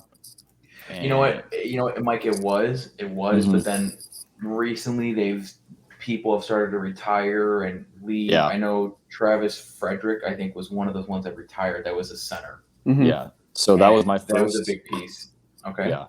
First takeaway, and my second takeaway is we need to start putting magnifying glass on Mr. Kyle Shanahan, because I think he got the prophecy of like a Sean, not why am I thinking of blanking on the Rams coach's name? Sean McVay. Thank you. Yeah, this McVay crown. Hold on. However, I believe if I remember correctly, Shanahan was hired before. I'm just saying, like in the Shanahan was my coach of the year. I look like an idiot right now. Yeah, like I just feel like he was just put in this reign like so fast and so quickly, and there's some questionable games, and even the games that they won. I mean, week 1. Shanahan in his career, if we're including the postseason, also he is 33-40. Yeah, what's with Shanahan and drafting players and not playing them? Like, is Trey Sermon hurt? Why is he not playing? I thought he was hurt. I don't think he. I don't think he is. Think he's phone call person. I mean, I get the sentiment sometimes he's too smart for his own good. Yeah, he gets players and they don't use them. Like Brandon Ayuk doesn't play. They don't play any of these people. No, he did play. Trey Sermon did play. He was limited to just special teams. Like, why? You traded up to get him. Play him. What the hell are you doing? That's what I'm saying. The too smart for your own good kind of thing, and you get in your own head. And well, hold on. If you know what, honestly, and this even goes into part where you can even. This is where you bring up Brian Flores. This is the same exact thing. You have guys like a Jalen Phillips who you drafted. And you don't use him a whole lot on defense. A guy in Austin Jackson who you drafted, but you were kind of already leaning towards benching. Noah Igbenogany, you drafted in the first round last year. He was a healthy scratch the first 3 weeks. Like, yeah, I don't. It's just interesting with some of the moves that these coaches are making. Yeah, you trade up for somebody, you better damn use them. That's what I'm thinking. Correct. Didn't the Packers trade up for Jordan Love? No, did they? I thought they. I don't know. They did, yeah. No, yeah, they did, yeah. It was with the Dolphins. Well, we saw. Well, they traded up for them, and we see how that's working for them. We see how that's going with them. So you better use them if you're trading up. Those are my biggest two takeaways. Hold on. Mike, they were both Shanahan and McVay were both promoted to head coaches the same exact year. And I feel like he gets a lot of passes. And I just read you Shanahan's record, and McVay is 52-25. Yeah, and he just was put in this upper echelon. And he did it with Jared Goff. He absorbed Jeff Fisher's team and turned them into winners immediately. Yeah, I mean, granted, every coach has different, difficulties and things to overcome and injuries and things like that, but it just feels like we need to start maybe thinking like, is he the dude for the job, or should he stick to only being the offensive guy? Well, you know what? Here, this is a perfect time because I wanted to do it last week, but we were cutting close on time. Mm-hmm. This week we have a little bit more freedom, so let's just talk the hot seat here. Let's just talk the hot seat. Sure. According to CBS, number one on the hot seat is Urban Meyer. No. Do we agree? No, I disagree. I disagree. Yeah, that's more for off-field. That's because of the incident. But I don't think he's going to get... No, I definitely think there's more coaches on the hot seat than him. Let's start with Matt Nagy. I would agree. Brian Flores. Brian Flores. I'm just going through the list. All right. Number two on the list, David Colby with the Houston Texans. What? They got one more win than I'm expecting them to get. You most certainly have a case for it, but honestly, there's no expectations for them though. Yeah, it's different. It's different. There's no expectations. I don't even think the seat was it's anything. Dude, I didn't even know he was the coach until you told me he was the Texans coach. Literally, I didn't know who it was either. You had to tell me what team you coached. That's fair. Right. Okay, number 3. Here we go. The Chicago Bears, Matt Nagy. I feel like he should be number 1. Scorching hot. We probably won't talk Bears because he's not on it, but 2 times you say he's got 12 men on the field and offsides, you can throw the ball and 2 picks. Brutal. So, like Ian texted us, Bears have 3 passing touchdowns this year. 3. For a man, I'm sorry, I don't want to laugh, but it's so fun. For a guy who, how many games have we played? 7. 7.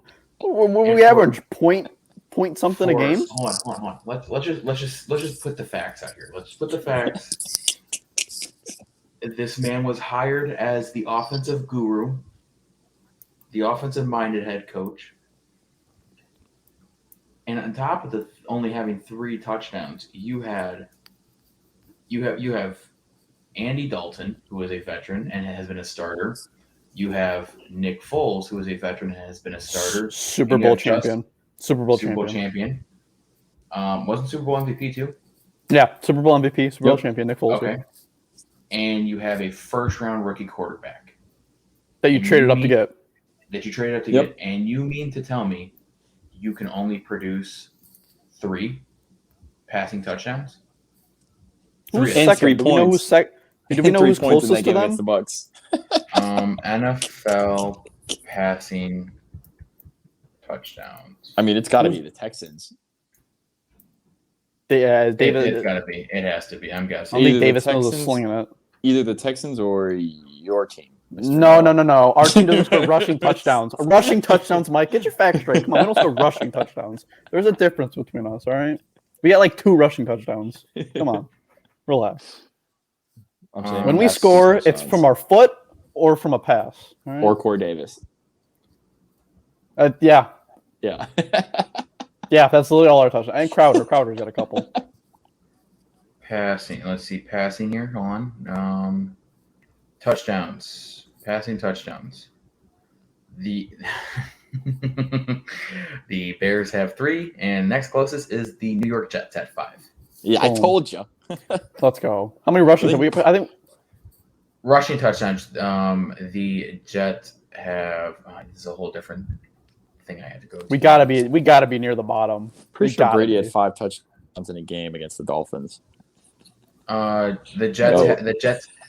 Jets have 4 rushing touchdowns. Hold on. Wait. Hold on. Can we make sense of this one? I thought that was. Hold on. I know he's been out. Maybe because I turned the TV off after the second half. Wait. Hold on. I understand. I know he's been out. But Dalvin Cook and the Vikings have the league lowest rushing touchdowns with 2. Holy shit. Yeah. Because Kirk is slinging it. That's why. Yeah. They got Madison, I think, was catching the balls. Yeah, Alexander Madison. Yeah. I'm sure Cook probably still has some reception touchdowns, or receiving touchdowns. Thielen and Jefferson. At least they're scoring. I mean, I'm pretty sure they're scoring. So hold on. The top touchdown leaders for teams is Buccaneers at 1. Oh, no way. Rams at 2 with 19, and number 3. Okay, well, tied at 3 is the Chiefs and the Cincinnati Bengals. Oh, good leeway. Bengals. Good job. Bengals. Playoff team. They are looking good. They are looking legit. That was a beatdown on the Ravens. An absolute beatdown. And it's so weird because it's like the Ravens are just like the Ravens are such a weird team. The entire there's a more weird team than them. The Tennessee Titans. They're the most weird team in the league. Yeah. How do you lose to the Jets and then beat the Chiefs and the Bills? What the fuck? What are we doing? Come on, man. Hold on. That's the parity thing. This is actually a great point because there's actually multiple. Hold on. Let's stick with one team because I feel like there's a few teams we need to discuss. Are we sticking with? Do we have more on the Bengals? They're a playoff team. They look legit. Yeah, Burrow. Offensive line. Hey, that O-line's been pretty good. Do we think they can hold on to win division though?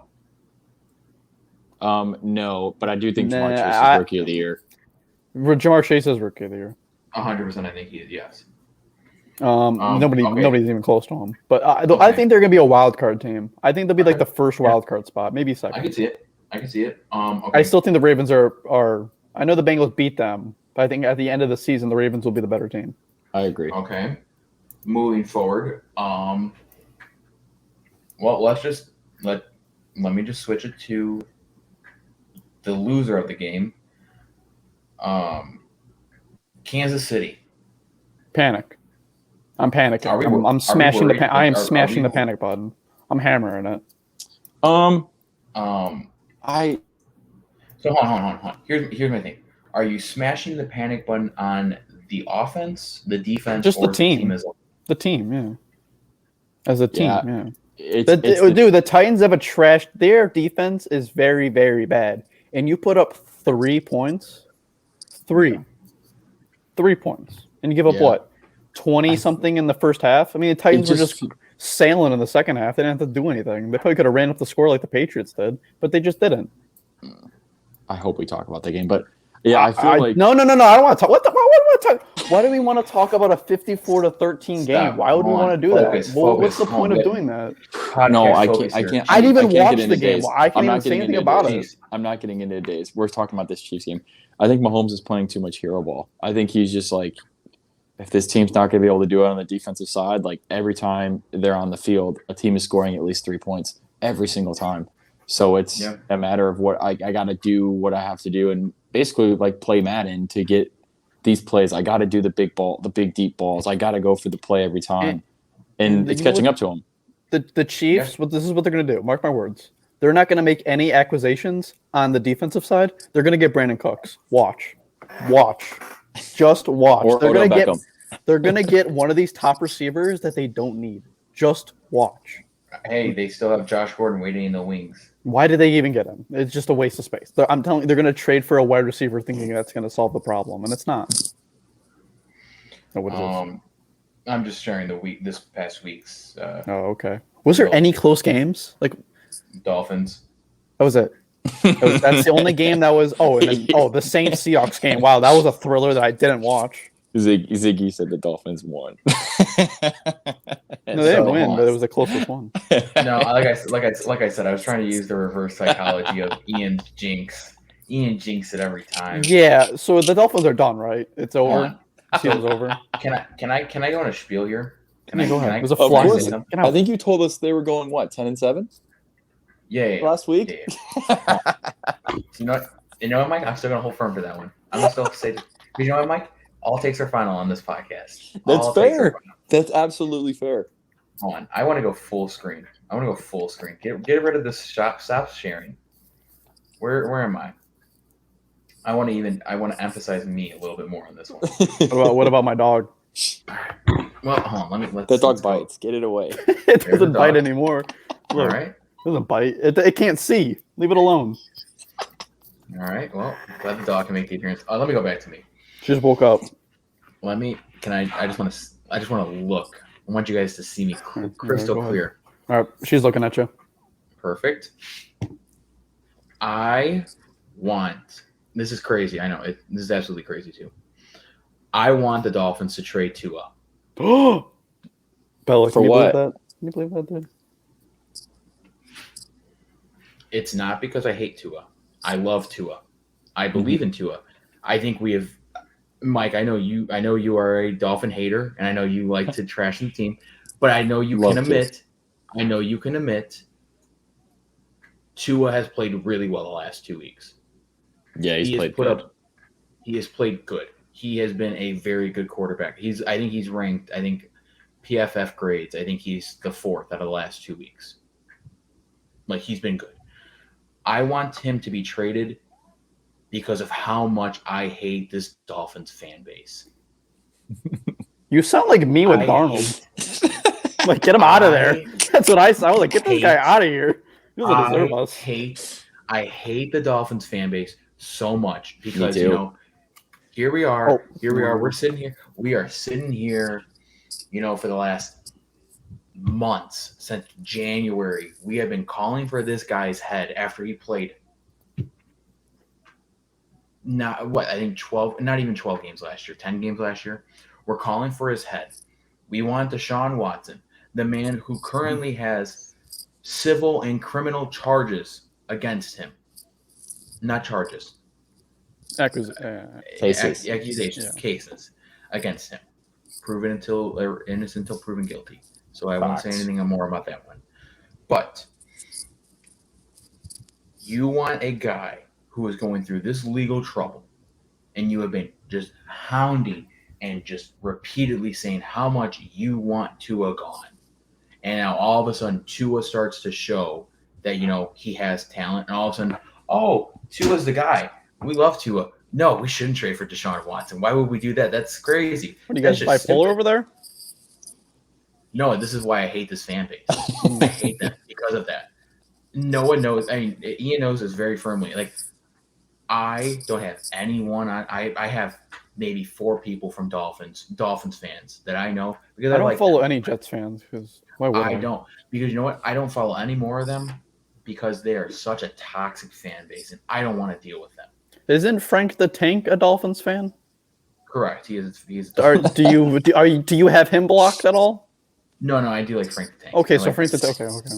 I just Frank the Tank is just a hilarious guy. Mm-hmm.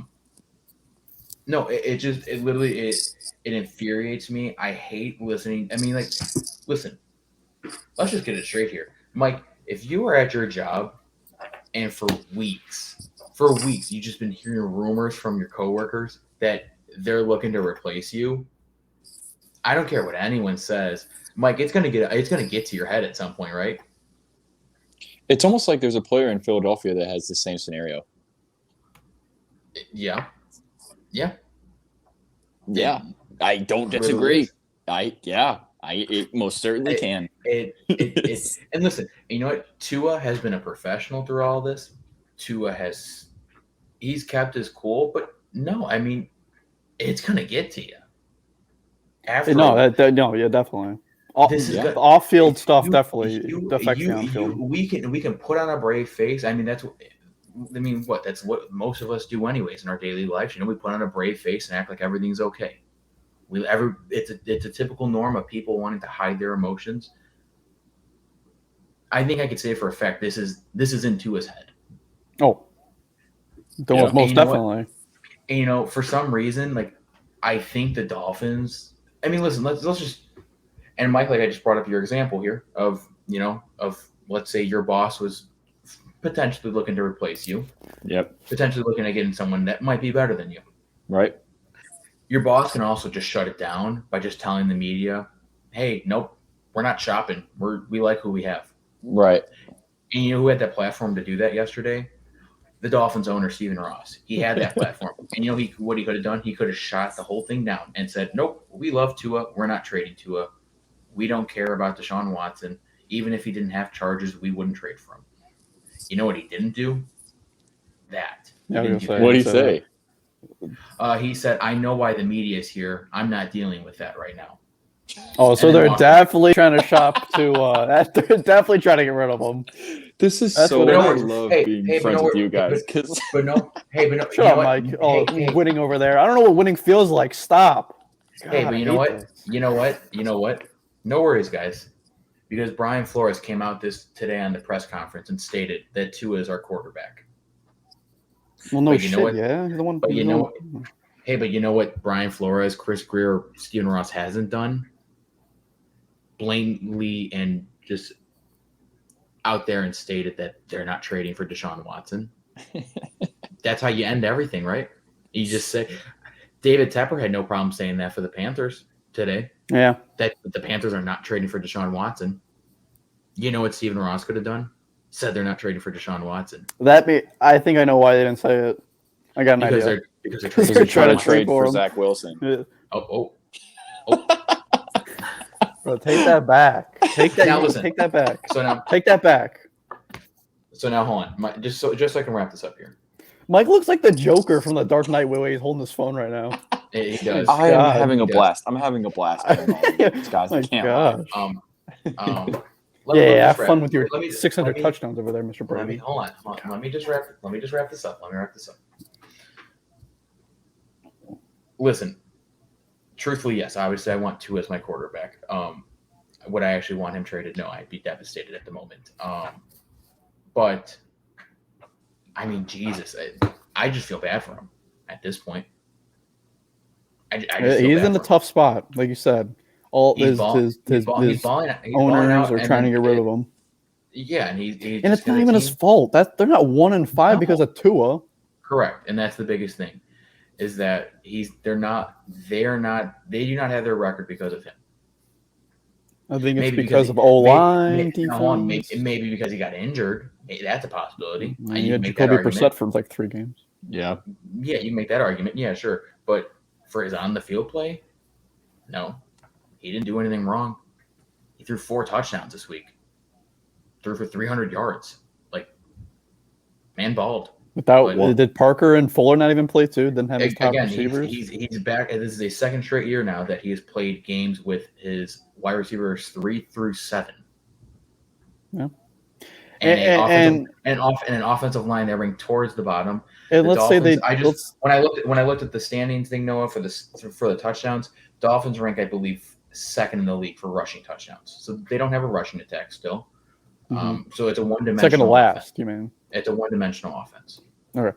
So let's say they get Deshaun. Yeah, let's say they get Deshaun. What makes the owners think they're going to be better? Because last year, the Texans went 3-13. This is what I said last week. You're literally just recreating the 2020 Houston Texans. Yeah, you're the Texans. You're gonna go 4-13, and there you go. You don't have your. This must be for next year. They must think they're gonna have Deshaun for next year, and we don't know you're gonna have Deshaun for next year yet. Which one? Hey, hold on. I forgot that little tidbit to the story is that the Dolphins have set guidelines here. They've set guidelines, and they've stated, I guess, through sources, obviously not openly stated this, but through sources that, they have criteria. And one of the criteria is they want the NFL to blatantly come out and clear Watson. And do they want to make it a little more obvious they're getting him? Hold on. They want the NFL to clear Watson clear him to make sure that he's good to go. But when they'll at the earliest be able to clear him? 2022. Yeah, so what you're going in blind on if he's going to play. No. So you know what that means, though, right? They're not trading for him this year. And you know what they could have done?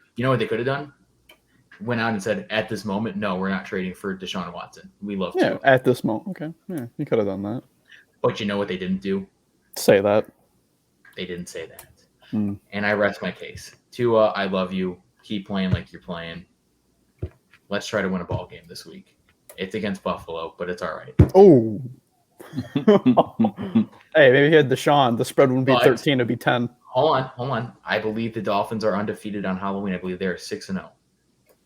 They will be 6-1 on Halloween. All good things come to an end, Mike. I have a question. Sure. Flores is a Belichick guy, right? He is. He was like a linebacker coach or something. Come on home. Come on right home, because you're getting out of Miami. Come on home. Come home. We'll run that division. Get Buffalo and Josh Allen out of there next year. Come on home. Dude, you beat the Jets, dude. Stop. You beat the Jets. We're taking over number one. You beat the Jets. Relax. I'm so back in. I'm so back in. You beat the Jets, bro. Relax. Hold on. I will. You beat the Chargers this week. I will say this one thing. I don't necessarily think Brian Flores gets fired at the end of this year. I think Chris Greer, the GM, does. I think Flores has one more year. Oh, I mean, how many wins? Okay, this is precedent on how many wins do you think they're going to have? Because if he has 2 wins, they should be 4 or 5. 0-8. I think you have to at least. I mean, so we played 7 games, we said 7 games. Yeah. Is it 7? Yeah. Okay. Yeah, so we've played 7 games now. You have 10 games left. I think you need to win at least 5. So if he doesn't do that, what do you think? I think it's going to be a real tough call. Because that's I'm going off the idea that they don't win 5 games. If they do, then I hear you, but I don't think they do that. I mean, they got 2 against the Jets, so what do they only need 3 more wins? They still got to play 2 against the Jets? Yeah. So they only need 3 wins. I'm Team Zach Wilson, so they'll get 1. Hey, man! Depending on how long Zach Wilson's out for. Yeah. Yeah, so we'll see. So I guess quickly, Mike, because I don't know why we need to even touch on it, but yeah, the Patriots smacked the Jets. They're so why we what the? Because the run game looked phenomenal. Oh yeah, against the Jets. They hit I'm the gonna be real, Mike. Themselves. Mike, I watched the first 2 quarters and turned it off, so you got the rest. I don't know. I mean, sensational performance by Damian Harris. Okay, you know what? I'm over this now. I don't even want to talk about this game. It was irrelevant. And who cares? No one cares. Who cares? I care. I don't care. Back. We're so back. So, you beat the Jets, Mike. 2 of your wins of your 3 are against the Jets. You have 1 win. Hold on, Mike. It was against the Dolphins. Mike, let's talk about Mr. Brady. How about that? We do that. I like this more. I'll talk about Brady. Even better. Let's talk about the big story from this game. Not the score, not the win. The ball. The ball. That's the story of the week. So can I say here, I thought the compensate. Okay, so what's everyone's take here? Compensation? Do you think it was too little, too much, Too little, or just enough? I first off, I wouldn't have given the ball up, and I'm gonna go too little. I would have held onto the ball and want $500,000. Hold the football hostage. So now that's crazy to me. I actually thought it was I thought it was a good trade. Well, the ball's probably worth what? We could say close to $1 million. So probably. here's my thing. What he got was not even close to $1 million. But I think the biggest factor, and it's crazy, and it's maybe because I'm into it a bit more, that Bitcoin is a big factor to me. Dude. Yeah, but I mean, I guess. Sweet. In 2090, my Bitcoin's gonna be worth like what? $200,000. Great. No. Plus inflation, but no, that thing's growing rapidly though. I'd rather have the money up front. Give me the $500K and then I'll put it into Bitcoin. Okay, so let's hold on. Let me pull up the full compensation. Let me read through it for fast in case for some reason someone didn't hear what the compensation was. It was saved. I saved this whole thing. He got signed Tom Brady jerseys and a helmet. Yep. Signed Mike Evans jersey and his game cleats. A signed football by Brady. Yep. Season tickets for this year and next year. $1,000 credit to the team store and a Bitcoin. My issue is the season tickets. It should be longer than that. It should be life. It should be life. That's what I was saying. That's what that is probably like the holy grail of footballs. Right there. That is the holy grail. What he had. Yeah. That's what I mean. That's it. That's the football. It should be for life. Fine, I could say that. And you could say that, yeah. I don't know. Tom Brady's MVP. I think it looks like I can't argue that. Well, I mean, he looks sensational. Yeah. And he doesn't even have Gronk. He doesn't even have Brown. Guys, I'm half Chubb when he plays. And he doesn't even, like, when I he am too, and I'm not even a Brady fan, Mike. It's unbelievable. It's unbelievable. Mike, I will say this one for sure, though. Since he's no longer in the division, I don't have to see him on the Patriots. Dude, I love the man. It's just so fun to watch him. He's phenomenal. I do, and it's just his little Twitter videos every week. Just King Sosa. That might be my favorite video I've ever seen. Let me pull it up. Let me just pull it up. Because it was so great. I think it's my favorite video. Top 5 videos of all time. In love, Sosa. Because dude, that song was like freshman year of high school. That is Chicago right there. That's Chicago. That song. Here we go. Share screen. Happy Monday. Hope you guys are having a great day. What a game yesterday. The defense gave up 3 points. O-line played great. White ass teeth. My goodness, Tom. Studies. And we're 6-1. Here we go. Headed to New Orleans on Halloween night. It'll be a huge game. Gonna be a great week. Let's go. Oh, they got Fields getting looking decked. Bro, why does he have to put Justin Fields getting absolutely decked? It's such a masterpiece. Oh, someone's got to be behind his marketing team, right? I don't think he knows that song. Does he know Love So So? Do we know that? Oh, no. He knows that song. He listens to Jay-Z and 50 Cent all the time. He knows that song. Dude, Mike, I think his favorite artist is Jay-Z. Mike, why aren't you the head of TV12 marketing? Dude, they haven't asked. Oh, They just haven't asked. Just wait. They'll get it. Yeah, I don't know. Like that should be like that's your job right there. That's your calling. The TV12 marketer. He's playing until he's 60, so yeah, probably. He was on the Monday night thing too. I think it's hilarious. You think, Mike? You think when Tom Brady's 70, you think he's gonna do like NFL like analysis or anything like in the pregame? He'll still be playing. No, I know. I said after 70, so no, he'll still be playing. Oh. No, honestly, I don't. I feel like he'd be so good at it. I feel like he'd do great.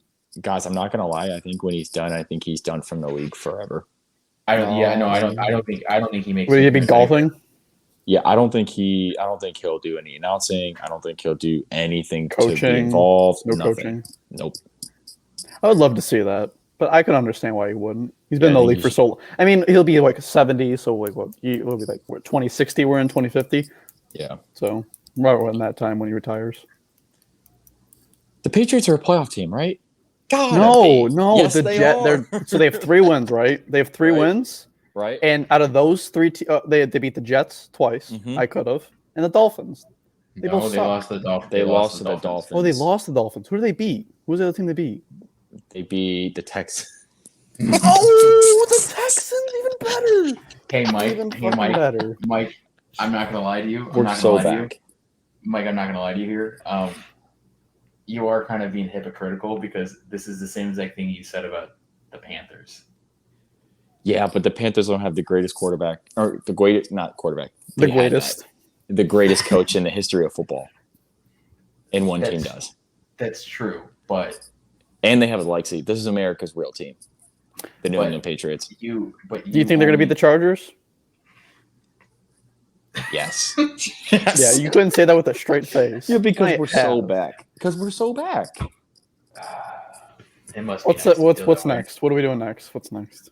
I'm not with this. I mean, just a quick little. I mean, did anyone have anything you're looking forward to this week? Yeah, Colts Titans. Thursday night is going to be iffy because it seems like everyone's out with COVID and injured. Yeah, Lazard and Devontae. And then you have JJ Watt now out for the season, which will be actually that's big for it is. Yeah. That's tough. My looking forward to is literally the Patriots becoming a playoff team. That was my notes. Well, mine was the Colts Titans game because I don't know what Titans I'm gonna get, and I feel like this is a must win for the Colts because the Titans already beat them earlier. So if the Titans hold the tiebreaker, I don't see the Colts winning the division, and I think in order to get in the playoffs in that division, you have to win it because I don't think wild card's coming out of the AFC South. So that's like the AFC East. Oh, here, hold on. Here can't like. What? Hold on. Wait, can I just? I just want to. This is how you can also. I can name like 7 teams in the AFC better right now. So wait, hold on. No, you know how you said last week was a bad slate of games. Yeah, is this week pretty bad? I looked at the Colts Titans. I think Colts Titans. So this is just as bad. And here I'm just basing it purely off of the ticket price of like what I can get on StubHub right now.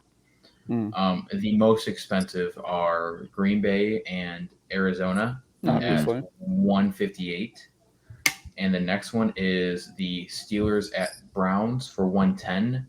After that, that's gonna be a disgusting game. After that, it's be yucky. After that, no other game even touches triple digits. The cheapest tickets you can currently buy would be the Rams at Texans, and then the Bengals at Jets. Oh, sweet! I'm going. And I think both of those are pretty self-explanatory of why they are that cheap. Then let's just go to our next segment. Let's just keep it with that because I don't think anything else is big. Kings of the Week. Sure. I wanted to say obviously New England because they hit the over themselves, but I'm gonna go. I'm not saying them. My King of the Week is Jamar Chase. 200 yards and a touchdown. Yeah. Phenomenal performance. Am I next? Noah. Okay. Mine's D'Ernest Johnson, if I'm saying his name right. Didn't know who this guy was like on Wednesday. Didn't know the guy until the day of the game. Like we said, the Browns O-line is the best in the league. We got to give the guy props. He had like 150 yards, 1 touchdown. Single-handedly won the Browns the game. That was a huge win for them. They needed that with the tough AFC North. So I'm going with a third stringer from Cleveland. Okay.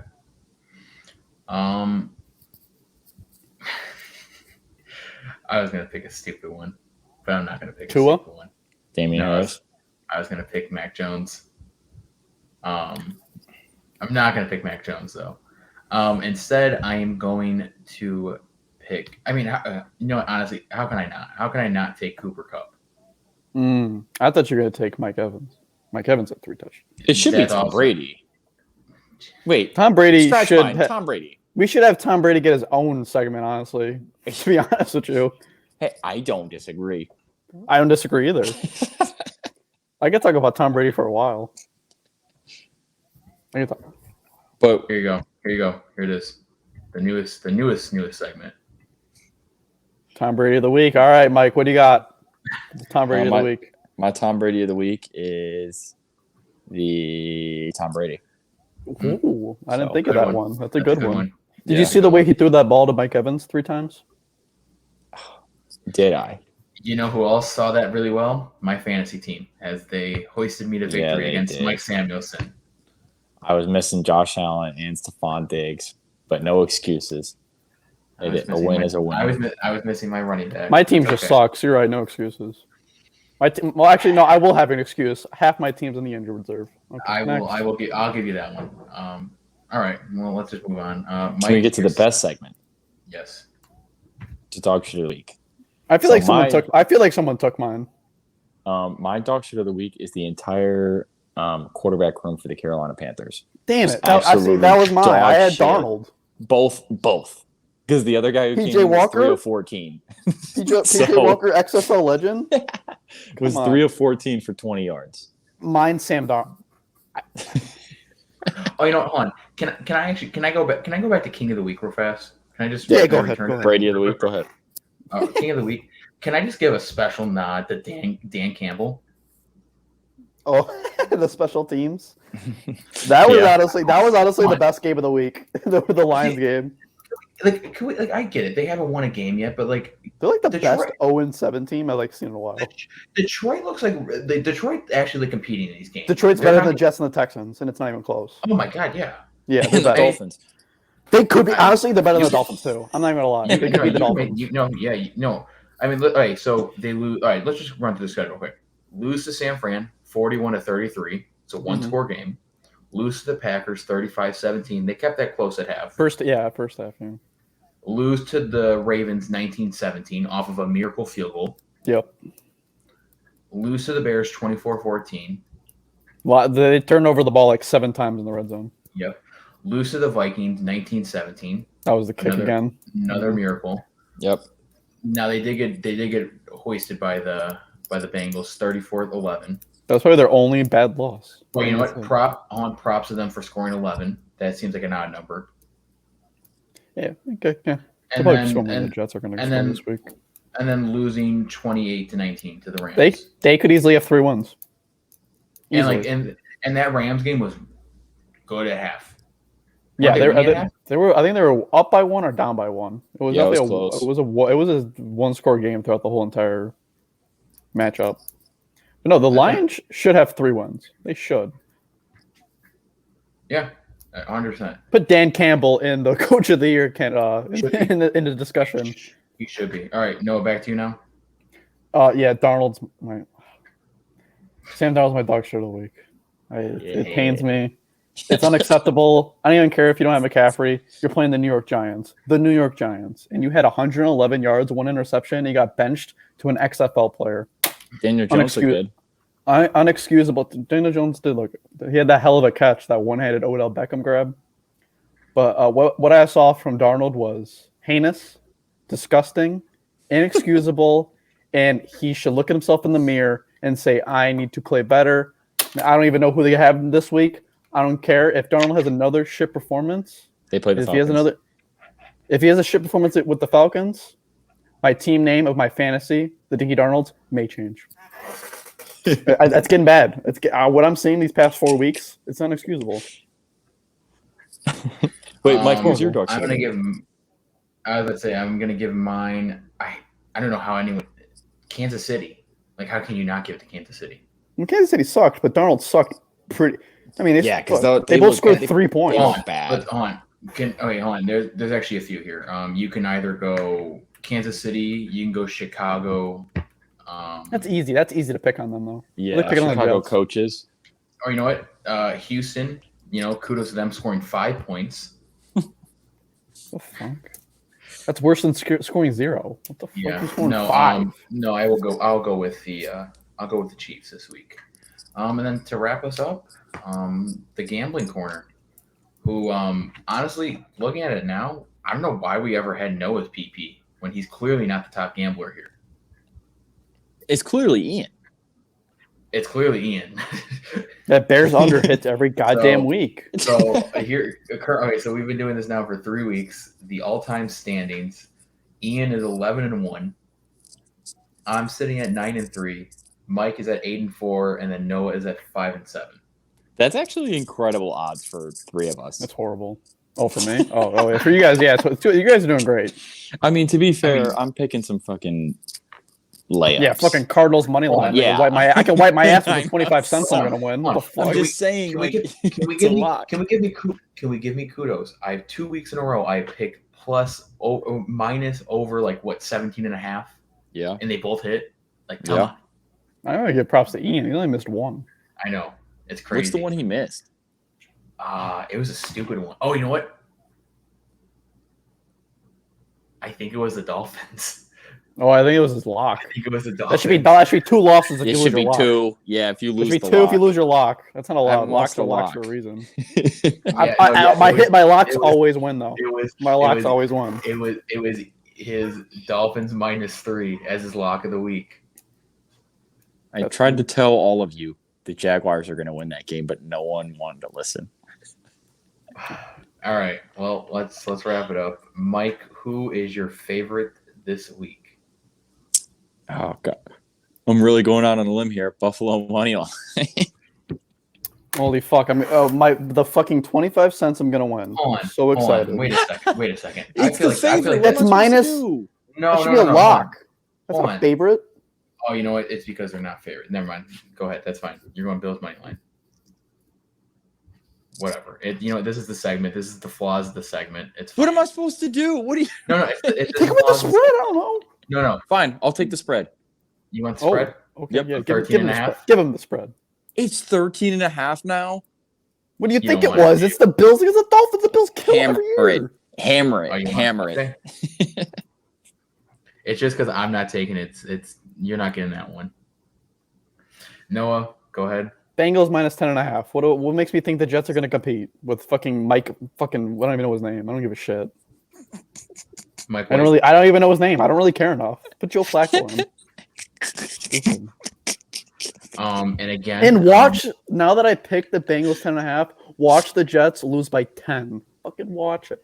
So I'm going to stick with the trend here that I've been going on for the 3rd straight week. I will go against Houston. Give me the Rams -14.5. Old reliable, I guess.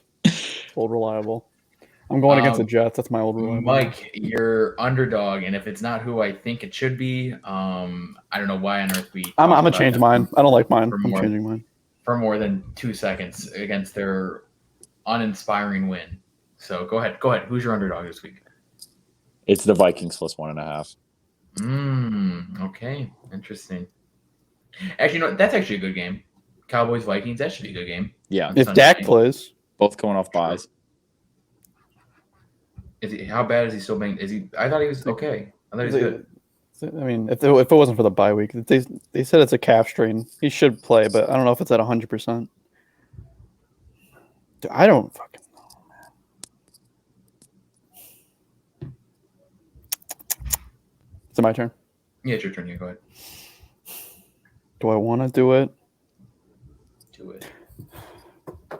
Bears +3.5. Oh no! Oh, I know, but the Niners are so bad. They're so bad too. I feel like this is gonna be a disgusting game. I feel like it's just gonna I feel like the under's gonna hit, and I feel like it's gonna be like a field goal game. I don't know. Hopefully, maybe the Bears can win. Wait, hold on. No, what did you give it? 3.5. +3.5. That's on FanDuel. Yeah. Okay. I was just ESPN has it at 4. Hopefully, paint drying is on Fox from noon to 3 instead. So the thing with the Bears, though, you have to remember there will be no Matt Nagy. Oh, they give me the money line at this point. I'm about to take the money line. Yeah, wait a minute. No Matt Nagy. I'll take the +3.5. I guess I'll take the 3.5 points.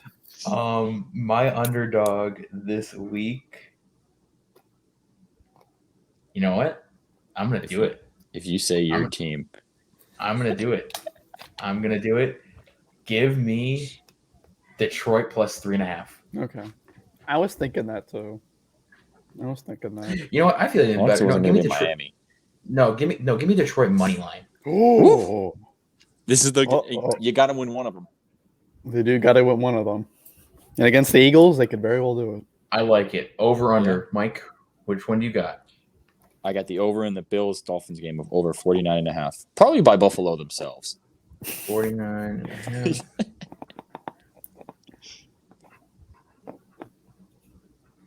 Noah? Under in the Steelers-Browns game. Big Ben against Case Ooh. Keenum. What a matchup. Yeah. What is that number? From 3:15 to 6 o'clock. 42.5.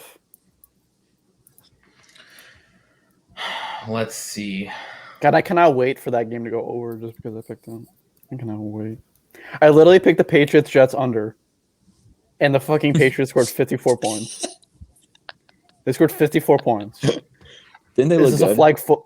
Is this a flag? I didn't know. I don't know. I turned it off. I don't know. What the fuck? Why would I watch that?